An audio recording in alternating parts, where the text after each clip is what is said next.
नमस्कार दोस्तों, स्वागत है आपका friends at preparation YouTube channel पर। और करंट अफेयर की इस वीडियो में आज हम लोग बात करने वाले वो सारे क्वेश्चन जो कि आपसे पूछे जा सकते हैं कॉम्पिटिटिव एग्जाम में, जिसका सिलेबस का पार्ट है करंट अफेयर और जनरल स्टडीज। ठीक है, तो चलिए स्टार्ट करते हैं वीडियो को इस फर्स्ट क्वेश्चन के साथ। तो क्वेश्चन कुछ इस तरह से है आपके लिए। तो क्वेश्चन है, Kohala hydro power project recently seen in the news is located on which of the following river. इस कोहला जो ये एक हाइड्रो पावर प्रोजेक्ट है हमारी कंट्री के अंदर, आपसे ये पूछा जा रहा है कि भाई ये बताना है आपको कि ये कहाँ पे लोकेटेड है, इसकी लोकेशन के बारे में आपसे पूछा जा रहा है। तो क्वेश्चन बहुत सिंपल है आपके लिए कि ये पावर प्रोजेक्ट जो आपको दिख रहा है हाइड्रो पावर प्रोजेक्ट, इसकी लोकेशन आपने बतानी कि लोकेशन कहाँ पे है, ठीक है, और किस रिवर के ऊपर है। तो फर्स्ट ऑप्शन जो आपके पास आता है वो ये है ए, ब्रह्मपुत्र रिवर। सेकेंड ऑप्शन आपके पास है इंडस रिवर, सी में जो ऑप्शन दे रखा है, और थर्ड ऑप्शन जो आपके लिए है वो है झेलम रिवर। और नेक्स्ट फोर्थ ऑप्शन जो आपके पास है वो है पद्मा रिवर। तो आजकल ये जो न्यूज में है कोहला हाइड्रो पावर प्रोजेक्ट, जो न्यूज में होने की वजह क्या है ये आपको पता होना चाहिए। उस हिसाब से आप इसकी लोकेशन भी गैस कर पाएंगे। तो लोकेशन के हिसाब से आपको बताना है कि ये हाइड्रो पावर प्रोजेक्ट किस रिवर के ऊपर लोकेटेड है। क्वेश्चन बहुत सिंपल है। आई होप क्वेश्चन आपको समझ में आ गया होगा। चलिए अब क्वेश्चन को अटेम्प्ट करिए। तो इस क्वेश्चन का जो करेक्ट आंसर इसका सी ऑप्शन, यानी कि ये झेलम रिवर के ऊपर इसकी लोकेशन है। ठीक है, अच्छा अब थोड़ा डिटेल में बात कर लेते हैं कि ये इस कोयला हाइड्रो पावर प्रोजेक्ट की, ये हमारी कंट्री में जो झेलम रिवर है, जो कि JNK जो हमारे पर जो यूटी है वहां पर इसकी लोकेशन है। और इसकी जो कैपेसिटी है इस हाइड्रो पावर प्रोजेक्ट की वो है 1124, यानी कि 1124 मेगावाट पावर इसकी कैपेसिटी है इस पावर प्रोजेक्ट की। ठीक है, तो इस तरह से इसको आपको ध्यान में रखना है। और खास तौर पे न्यूज में होने की वजह यह है कि भाई इससे जो इलेक्ट्रिसिटी जनरेट होती है वो इंडिया सप्लाई करता है, इस इलेक्ट्रिसिटी को एनुअली पाकिस्तान को सप्लाई करता है बिल्कुल लो कॉस्ट पे। इस वजह से ये न्यूज में है। ठीक है, तो कि इंडिया क्या करता है हमारी कंट्री में से इसे हाइड्रो पावर प्रोजेक्ट से इलेक्ट्रिसिटी जो भी जनरेट होती है वो हम लोग क्या करते हैं, इसे पाकिस्तान को सप्लाई करते हैं बिल्कुल लो कॉस्ट में। इस वजह से न्यूज में है। ठीक है, आई होप क्वेश्चन समझ में आ गया होगा। चलिए देखते हैं अब नेक्स्ट क्वेश्चन को। तो करेक्ट आंसर आपका इसमें सी हो गया, झेलम रिवर। नेक्स्ट क्वेश्चन आपके लिए है, consider the following statement with reference to the JNK media policy 2020। अच्छा, इस क्वेश्चन में जो आपसे पूछा जा रहा है JNK के अंदर जो मीडिया पॉलिसी है 2020 की, इस करंट ईयर की, वो आपसे पूछा जा रहा है कि भाई इसके बारे में कुछ स्टेटमेंट दे रखा है आपके पास। ये 3 स्टेटमेंट है आपके पास। फर्स्ट स्टेटमेंट ये है, सेकंड स्टेटमेंट ये है, और थर्ड स्टेटमेंट ये है। अब तीनों स्टेटमेंट को ध्यान में रखते हुए आपको आंसर बताना है, और आंसर जो बताना है वो करेक्ट स्टेटमेंट कौन सा ये बताना है। ठीक है, आई होप क्वेश्चन समझ में आ गया होगा। अब ऑप्शन देख लेते हैं किस तरह से। तो फर्स्ट ऑप्शन में बोला जा रहा है कि फर्स्ट स्टेटमेंट 1 और 2 करेक्ट है। ठीक है, सेकंड में बोला जा रहा है second statement and third statement correct है। थर्ड में बोला जा रहा है first and third statement correct है। और लास्ट डी ऑप्शन जो है, फोर्थ ऑप्शन, उसमें आपसे बोला जा रहा है कि ये तीनों ही स्टेटमेंट 1, 2, 3 तीनों ही करेक्ट है। तो भाई करेक्ट क्या है आपने ये बताना है इसके अंदर। ठीक है, ये इसके अंदर तीनों बोला गया, इसमें 1, 2 बोला गया, इसमें 2, 3 बोला गया, और इसमें बोला गया 1, 3। तो करेक्ट आंसर क्या है ये बताना है। तो स्टेटमेंट कुछ इस तरह से है कि भाई ये JNK मीडिया पॉलिसी जो है, इसका जो एम है कि भाई ये स्टैंडर्ड ऑपरेटिंग प्रोसीजर है इसका स्टैब्लिश करना for reaching of the people in the situation crisis, यानी क्राइसिस के अंदर, यानी वहां पे जो एक सिचुएशन खराब हो जाती है वहां पे, जैसे कई बार आपने सुना होगा कि पाकिस्तान की तरफ से जो अटैक होता रहता है, वहां की जो मिलिट्री वगैरह अटैक करती है, या फिर कुछ और भी इशू क्रिएट हो जाता है, तो वहां पर एक स्टैंडर्ड ऑपरेटिंग प्रोसीजर सेटअप करना वन ऑफ द इसका टारगेट है कि भी वहां पे मीडिया पॉलिसी अच्छी होनी चाहिए। ये फर्स्ट स्टेटमेंट में बोला जा रहा है। सेकेंड स्टेटमेंट की बात करें तो इसमें बोला जा रहा है it seeks to prevent misfortune. क्या प्रिवेंट करना? मिसफॉर्चून या फिर misinformation and fake news. यानी कि इस रीजन में, यानी कि JNK यूटी में, जो हमारी कंट्री में यूटी बन गई है JNK, यहां पे जो भी मिस इंफॉर्मेशन है, ये कई बार क्या होता है कि गलत न्यूज स्प्रेड कर दी जाती है, फेक न्यूज बता दी जाती है, अटैक किया जाता है पाकिस्तान के द्वारा, अब बदनाम कर दिया जाता है कि इंडियन आर्मी ने किया है। इस तरह की जो लोकल पीपल है उनको जो गलत न्यूज पहुंचा दी जाती है उस चीज को ठीक करना, उसको रेक्टिफाई करने के लिए भी इसको स्टैब्लिश किया गया, इस पॉलिसी को लाया गया है। ये सेकंड स्टेटमेंट में बोला जा रहा है। और थर्ड स्टेटमेंट में आपसे बोला जा रहा है it lay down the guideline. अब ये क्या कर रही है, गाइडलाइन तैयार कर दी for implementing of audio visual electronic media, यानी कि ऑडियो विजुअल, ठीक है, यानी टीवी वगैरह की अगर हम बात करें, ये न्यूज चैनल या टीवी वगैरह या फिर कोई भी सोशल मीडिया साइट्स है, तो उनकी बात करें, उसको एक गाइडलाइन उनके लिए प्रोवाइड करना कि भी क्या कंटेंट होना चाहिए और क्या कंटेंट नहीं होना चाहिए, इसके रिगार्डिंग भी ये डील करता है। तो ये 3 स्टेटमेंट थे आपके पास, ऑप्शन हम लोगों ने पहले डिस्कस कर लिया। अब आपको बताना कि करेक्ट आंसर इस क्वेश्चन का क्या है। तो इस क्वेश्चन का जो करेक्ट आंसर हो गया वो हो गया ऑप्शन डी हो गया, यानी कि तीनों स्टेटमेंट, फर्स्ट सेकंड थर्ड, तीनों ही स्टेटमेंट करेक्ट है इसके अंदर। यानी कि जो 2020 में जो मीडिया पॉलिसी जेएनके के लिए लाया गया है, ठीक है, जो मीडिया पॉलिसी लेके आया गया, उसका एक सिंपल सा लॉजिक है, सिंपल जो एम है इस पॉलिसी का जो एम है कि भी स्टैंडर्ड ऑपरेटिंग प्रोसीजर स्टैब्लिश करना, ताकि वहां पे कोई गलत सिचुएशन क्रिएट ना हो, ठीक है। जैसे वहां पे हेल्थ इशू भी क्रिएट हो जाता है, कोई नेशनल डिजास्टर इशू क्रिएट हो जाता है, या फिर यूं कहूं कि भाई वहां पाकिस्तान वगैरह से जो अटैक होता है, गोलाबारी जो होती रहती है, इस तरह की जो गलत न्यूज लोगों के पास ना आए, इसलिए भी इसको स्टैब्लिश किया गया। स्टेटमेंट 1 बिल्कुल करेक्ट है। अब स्टेटमेंट 2 में जो बोला गया कि मिस इंफॉर्मेशन या फिर फेक न्यूज की अगर बात करें कि फेक न्यूज ना फैले, उसके ऊपर भी रेगुलेट करने के लिए पॉलिसी को लाया गया है, ठीक है। और थर्ड जो बोला गया कि भी गाइडलाइन तैयार की जाएगी। गाइडलाइन किसके लिए तैयार की जाएगी कि ऑडियो विजुअल जितने भी एड है, वहां पे ऑडियो विजुअल जो भी चीजें हैं न्यूज के फॉर्म में, जैसे टीवी वगैरह से जो न्यूज चैनल से, या फिर आपके लिए सोशल मीडिया साइट्स जो है फेसबुक या व्हाट्सएप या जो भी है, मतलब इस तरह के हैं, तो वहां पे गलत चीजें, रूमर्स ना फैले, तो उसके लिए गाइडलाइन तैयार करना भी इसका ऑब्जेक्टिव है, ठीक है। तो करेक्ट आंसर जो हमारा हो गया वो हो गया डी ऑप्शन, यानी कि 1 2 3 तीनों ही स्टेटमेंट बिल्कुल करेक्ट है, ठीक है। चलिए अब देखते हैं नेक्स्ट क्वेश्चन। नेक्स्ट क्वेश्चन में आपसे पूछा जा रहा है कि global economic prospect report is released by, यानी कि इंटरनेशनल लेवल पर ये ग्लोबल इकोनॉमिक प्रोस्पेक्ट एक रिपोर्ट रिलीज की जाती है एनुअल बेसिस पे। तो आपको यह बताना है कि भी ऐसी कौन सी ऑर्गेनाइजेशन है जो कि इसे रिलीज करती है, यानी कि इस रिपोर्ट को बनाने वाली, इसे जारी करने वाली इंस्टीट्यूशन का आपको नाम बताना है। बहुत इजी क्वेश्चन है, आसान सा है। अगर आप इन सारे इंस्टीट्यूशन के बारे में डिटेल में जानते हैं तो आसानी से इसका आंसर दे सकते हैं।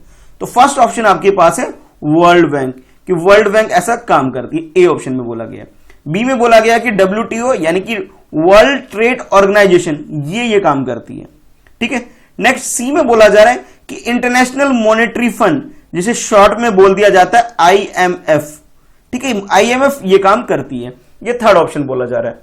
और फोर्थ ऑप्शन में बोला जा रहा है कि वर्ल्ड इकोनॉमिक फोरम, ठीक है, ये काम करती है, यानी कि शॉर्ट में, कई बार आपने न्यूज़पेपर में शॉर्ट में भी पढ़ा होगा, कई बार WEF लिख दिया जाता है, ठीक है। तो और इसे क्या लिख दिया जाता है, WTO भी बोल दिया जाता है शॉर्ट में। तो आपको ये बताना है कि भी ये जो ग्लोबल इकोनॉमिक प्रोस्पेक्ट रिपोर्ट होती है, ये कौन सी इंस्टीट्यूशन जनरेट करती है, कौन सी इंस्टीट्यूशन इसे रिलीज करती है। तो बहुत सिंपल सा आंसर इसका, इसे जो रिलीज करती है वो करती है वर्ल्ड बैंक करती है, ठीक है। वर्ल्ड बैंक इसको इशू करती है, इस रिपोर्ट को जनरेट करती है, ठीक है। तो करेक्ट आंसर जो हमारा हो गया वो क्या हो गया, वर्ल्ड बैंक हो गया। यानी कि अब आपको ध्यान में रखना कि ग्लोबल इकोनॉमिक प्रोस्पेक्ट्स रिपोर्ट ये करती है। अच्छा, आज के लिए आपके क्वेश्चन ये है कि ये जो रैंक रिलीज करती है, इसमें टॉप 3 कंट्री कौन सी है, ठीक है। और उसके बाद आपको बताना है कि भी इंडिया की पोजीशन क्या है, कि इंडिया की रैंक क्या है, आपको ये बताना है। इंडिया की रैंक क्या है आपको ये बताना है इस क्वेश्चन, ये आज के लिए आपका क्वेश्चन है। अब बाकी जो ये जो इंस्टीट्यूशन के नाम गिवन है कि भाई ये वर्ल्ड बैंक, WTO, उसके बाद IMF, और नेक्स्ट है आपके पास वर्ल्ड इकोनॉमिक फोरम। इन सब के बारे में थोड़ा सा डिटेल में पढ़ लीजिएगा कि क्या क्या पढ़ना है आपको, इसके बारे में कमेंट करना है। इनके हेडक्वार्टर कहां पे है, ठीक है, एक तो हेडक्वार्टर पता होना चाहिए आपको, ठीक है। ये फाउंड कब किया गया था, ठीक है, डेट, यानी कि कहने का मतलब है डेट, और इसके फर्स्ट और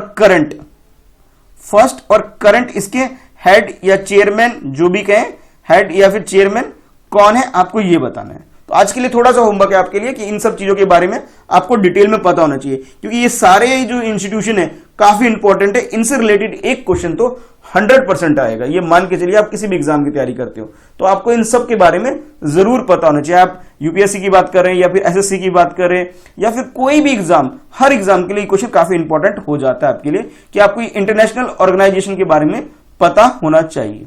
ठीक है, चलिए देखते हैं फिर नेक्स्ट क्वेश्चन को। नेक्स्ट क्वेश्चन में आपसे बोला जा रहा है कंसीडर द फॉलोइंग स्टेटमेंट। अब ये जो क्वेश्चन है ये रिगार्डिंग कोरोना वायरस है।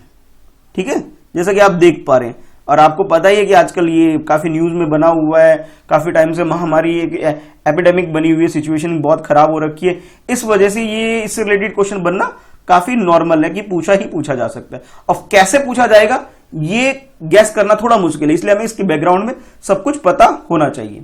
ठीक है, चलिए देखते हैं क्वेश्चन को।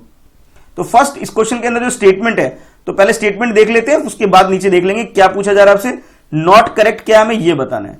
तो जैसे आप देख पा रहे हैं फर्स्ट स्टेटमेंट ये आपके पास A3I the most dominant coronavirus clade in India, कि हमारी कंट्री के अंदर कोरोना वायरस का जो मोस्ट क्लेड जो है वो उसके बारे में बता रहा है, वो है A3I है जो हमारी कंट्री में स्प्रेड हो गया है। यानी कि कोरोना वायरस का जो टाइप्स कह लीजिए आप, तो A3I के बारे में बोला जा रहा है, ये सबसे ज्यादा हमारी कंट्री में फैला हुआ है। फर्स्ट स्टेटमेंट में बोला जा रहा है। सेकंड स्टेटमेंट में आपसे बोला जा रहा है a clade is a cluster of virus, यानी कि वायरस खूब सारे उनका एक क्लस्टर बन जाता है जिसे हम बोलते हैं क्लैड बोलते हैं, ये बोला जा रहा है सेकंड स्टेटमेंट के अंदर। And share evolutionary similarity and are grouped together based on the characteristics, यानी कि ये जो होते हैं, ये जो इस तरह जो ग्रुप बनता है, ये क्लैड बनता है, इनके कुछ कॉमन कैरेक्टरिस्टिक्स होते हैं, जिस वजह से ये फॉर्म होता है, ग्रुप बन जाता है, म्यूटेशन और सिमिलर इन देयर जीनोम्स, यानी कि जो वायरस होते हैं इनके अंदर कोई ना कोई सिमिलैरिटी जब होने लग जाती है इनके जीनोम्स में, तब ये क्या करते हैं, इकट्ठे होकर के एक तरह से ग्रुप बना लेते हैं जिसे हम क्लैड बोल सकते हैं। ठीक है, तो आपसे पूछा जा रहा है कि इन दोनों स्टेटमेंट में से रॉन्ग स्टेटमेंट कौन सा, आपको ये आइडेंटिफाई करना है। ये लिखा है ना कैपिटल, पूरे बोल्ड लेटर में कैपिटल में लिखा हुआ है आपके पास नॉट करेक्ट। तो नॉट करेक्ट क्या आपको ये बताना है। तो फर्स्ट ऑप्शन में आपसे बोला जा रहा है कि 1 यानी कि फर्स्ट स्टेटमेंट रॉन्ग है। सेकंड में बोला जा रहा है कि बी में कि सेकंड स्टेटमेंट गलत है। थर्ड सी ऑप्शन में बोला जा रहा है कि फर्स्ट एंड सेकंड दोनों ही गलत हैं। लास्ट डी में बोला जा रहा है नाइदर 1 नॉट 2, यानी कि ना ही फर्स्ट ना ही सेकंड, इन दोनों में से कोई सा भी रॉन्ग नहीं है, नॉट करेक्ट कोई सा नहीं है इसके अंदर से, ऐसा बोला जा रहा है। तो अब आपको क्वेश्चन को अटेम्प्ट करना है और इसे आंसर करना है इस क्वेश्चन का। तो इस क्वेश्चन का जो करेक्ट आंसर हो जाएगा आपका वो हो जाएगा फर्स्ट, यानी कि जो फर्स्ट स्टेटमेंट 1 है, यानी ए ऑप्शन आपका करेक्ट हो गया, फर्स्ट स्टेटमेंट है वो गलत हो गया। अब गलती क्या होगी इसमें, जो ये बोला गया ना A3I, हमारी कंट्री के अंदर ये आइडेंटिफाई की गई है कि भाई ये मोस्ट डोमिनेंट कोरोना वायरस का क्लैड है, नहीं, ये गलत हो गया यहां पे, बल्कि ये ना होकर के यहां पे कुछ और है। तो यहां पे ये जो आइडेंटिफाई A3I, ये मिस्टेक है, यहां पे ये गलत है। ठीक है, अच्छा नेक्स्ट स्टेटमेंट जो आपसे बोला जा रहा था कि भी द कोरोना वायरस टाइप और clad is a cluster of SARS-CoV-2 virus that share the violation. हाँ, ये बात बिल्कुल सही है कि क्लैड के बारे में जो आपसे बताया गया, भी क्लैड क्या होता है, ग्रुप ऑफ वायरस होता है जिसके अंदर जीनोम्स में कोई उनके जीनोम से उसके अंदर कोई पार्ट में कोई सिमिलैरिटी होती है, तो फिर वो एक जगह इकट्ठा होकर क्या बना देते हैं, क्लैड बना देते हैं। तो सेकंड स्टेटमेंट वो बिल्कुल करेक्ट है इसके अंदर। ठीक है, सेकंड स्टेटमेंट यानी कि ये वाला स्टेटमेंट करेक्ट है, ये वाला गलत हो गया। तो ठीक है, मतलब करेक्ट होने का, और हमें क्या बताना है, और हमें जो आंसर बताना था इसके अंदर गलत वाला आइडेंटिफाई करना था। तो गलत के हिसाब से जो हमारा आंसर हो जाएगा वो फर्स्ट हो गया। सेकंड स्टेटमेंट सही था, फर्स्ट स्टेटमेंट गलत था। हमें इसमें पूछा गया था नॉट करेक्ट, यानी कि रॉन्ग स्टेटमेंट पूछा गया, इस वजह से मैंने आपको बताया कि भाई ए इसका आंसर हो गया। ध्यान रखिएगा, ये कंफ्यूजन होने वाली बात नहीं है इसके अंदर। ठीक है, कि सही पूछा जा रहा है गलत पूछा जा रहा है, ये आपको पता होना चाहिए। चलिए अब नेक्स्ट देखते हैं। नेक्स्ट क्वेश्चन जो आपके पास है वो ये, consider the following statement about Abhinav Bharat society.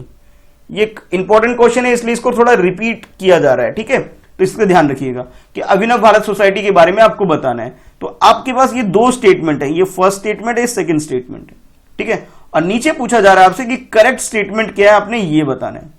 तो जैसा कि आप देख पा रहे हैं कि फर्स्ट स्टेटमेंट ये, it was the secret society, ये क्या था, एक सीक्रेट सोसाइटी था associated with the revolutionary and political activist.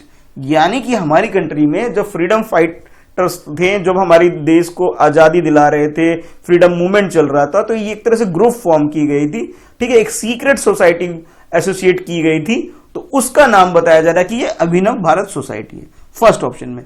Second में बोला जा रहा है कि भी it was founded by the Shyamji Kishan Verma. इसे किसने बनाया था, श्यामजी किशन वर्मा ने बनाया था, और इसकी जो ईयर बताया गया 1905, यानी कि 1905 में इसे फॉर्म किया गया था, सेकंड स्टेटमेंट बोला गया। और आपसे पूछा जा रहा है कि भी करेक्ट स्टेटमेंट क्या है। फर्स्ट में बोला जा रहा है कि भी ए में फर्स्ट स्टेटमेंट करेक्ट है, बी में बोला जा रहा है सेकंड स्टेटमेंट करेक्ट है, सी में बोला जा रहा है कि फर्स्ट सेकंड दोनों स्टेटमेंट करेक्ट है, और लास्ट डी में बोला जा रहा है कि भी ना फर्स्ट ना सही सेकंड, दोनों में से कोई सा स्टेटमेंट करेक्ट नहीं है। तो करेक्ट आंसर क्या है, ये आपको अटेम्प्ट करना है। बहुत इजी क्वेश्चन है, चलिए अटेम्प्ट करिए। तो इस क्वेश्चन का जो करेक्ट आंसर है, करेक्ट आंसर आपके लिए ए हो गया, यानी कि जो फर्स्ट स्टेटमेंट है ये बिल्कुल सही है। यानी कि एक तरह से जो बोला गया ना कि भाई ये सीक्रेट सोसाइटी क्रिएट की गई थी हमारी कंट्री के अंदर, ताकि ब्रिटिशर को बाहर निकाला जा सके, हमारे फ्रीडम फाइटर के द्वारा जो पॉलिटिकल एक्टिविस्ट वगैरह थे, ये बिल्कुल सही है, ठीक है। और इसे कहाँ इसकी जो ब्रांचेस बनाई गई थी, ब्रांचेस जो बनाई गई थी वो इंडिया में भी बनाई गई थी और लंदन यानी कि इंग्लैंड में भी बनाई गई थी, ताकि इंग्लैंड में भी अंग्रेजों से डील किया जा सके और इंडिया में भी डील किया जा सके, इसलिए ये फॉर्म की गई थी। अच्छा, उसके बाद इसके फॉर्मेशन की बात की जा रही है कि भाई ये जो बोला गया ना श्यामजी किशन वर्मा, नहीं भाई ये गलत हो गया। श्यामजी कृष्ण वर्मा ने क्या बनाया था, उन्होंने ये नहीं बनाया था, उन्होंने बल्कि इंडिया हाउस को स्टैब्लिश किया था, ठीक है, उन्होंने इंडिया हाउस को स्टैब्लिश किया था 1905 में, ठीक है। इन्होंने कोई ये जो आपसे बोला जा रहा है ना कि भाई ये ऑर्गेनाइजेशन अभिनव भारत सोसाइटी, नहीं, इन्होंने इसको फाउंडेशन नहीं किया था, ठीक है। तो अब बात करते हैं भाई इसकी फाउंडेशन किसने रखी थी। तो इसकी फाउंडेशन यानी कि अभिनव भारत सोसाइटी की जो फाउंडेशन रखा गया था वो विनायक दामोदर सावरकर और उनके भाई गणेश दामोदर सावरकर ने रखी थी, और वो कब रखी थी, 1905 में रखी थी, ठीक है। तो करेक्ट आंसर जो हो गया हमारा फर्स्ट हो गया, तो फर्स्ट ऑप्शन हमारा करेक्ट है, सेकंड ऑप्शन हमारा गलत हो गया, ठीक है। तो आपके कितने क्वेश्चन सही हुए कमेंट बॉक्स में जरूर बताइएगा, आजकल आप बता नहीं रहे हैं, जरूर बताइएगा। और जो क्वेश्चन मैं पूछ रहा हूं आज आपके लिए पूछा गया है क्वेश्चन कि भाई इंडिया की रैंक बतानी है आपको, कि ये ग्लोबल इकोनॉमिक प्रोस्पेक्ट में इंडिया की रैंक क्या है ये बताना है, और फर्स्ट 3 कंट्री कौन सी है आपको ये बतानी है, ठीक है। और इसके अलावा ये जो जितने भी इंस्टीट्यूशन है, इंटरनेशनल इंस्टीट्यूशन है, वर्ल्ड बैंक, WTO, IMF या फिर वर्ल्ड इकोनॉमिक फोरम, इनके बारे में आपको बताना है कि इनका हेडक्वार्टर कहाँ है, फाउंड कब हुआ था, ठीक है, डेट के बारे में बात की जाए, फर्स्ट और करंट हेड या चेयरमैन कौन है ये बताना है। तो आज के इस वीडियो में इतना ही। वीडियो आपको कैसा लगता है जरूर कमेंट करके बताइए, पसंद आता है तो लाइक करना मत भूलिए, जरूर लाइक करिए और अपने फ्रेंड्स में शेयर कर दीजिए। पहली बार देख रहे हैं तो चैनल को सब्सक्राइब कर लीजिए, ताकि आपको लाइव क्लास की नोटिफिकेशन टाइम से मिलती रहे, ठीक है। चलिए मिलते हैं फिर नेक्स्ट वीडियो में। आज के लिए इस वीडियो में इतना ही है। सुबह 7 बजे लेके आता हूं डेली में इस वीडियो को।